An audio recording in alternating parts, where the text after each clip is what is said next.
بسم اللہ الرحمن الرحیم۔ اللہ اپنے قریبی بندوں کو آزماتا ہے۔ لوگوں میں سے سب سے زیادہ سخت آزمائش انبیاء پر آتی ہیں، پھر ان کے بعد ان سے ملے ہوئوں پر، اور پھر ان کے بعد والوں پر۔ ایک روایت میں ہے کہ آدمی اپنے دین کے مطابق آزمایا جاتا ہے تو آزمائش اس کے ساتھ رہتی ہے، حتیٰ کہ جب اسے چھوڑتی ہے تو وہ زمین پر ایسے چلتا ہے کہ اس کے ساتھ اس کا کوئی گناہ نہیں رہتا۔ کیا پتہ اللہ نے تمہاری من پسند چیز تم سے صرف ایک آزمائش کی دوری پر رکھی ہو۔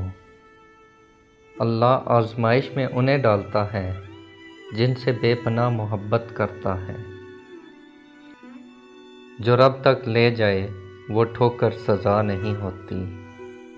مومن ہر 40 دن کے بعد کسی نہ کسی آزمائش میں مبتلا کیا جاتا ہے۔ کیسے بھی حالات ہوں، دعا مانگتے رہیں، خیر مانگتے رہیں، معجزہ ہونے میں کوئی دیر نہیں لگتی۔ قرآن کریم میں اللہ تعالیٰ فرماتا ہے، اور ضرور ہم تمہیں آزمائیں گے، کچھ ڈر اور بھوک سے، اور کچھ مالوں اور جانوں اور پھلوں کی کمی سے، اور خوشخبری سنا دو صبر کرنے والوں کو۔ جب اللہ تمہیں کنارے پر لا کھڑا کر دے تو اس پر کامل یقین رکھو، کیونکہ 2 چیزیں ہو سکتی ہیں، یا تو وہ تمہیں تھام لے گا یا تمہیں اڑنا سکھا دے گا۔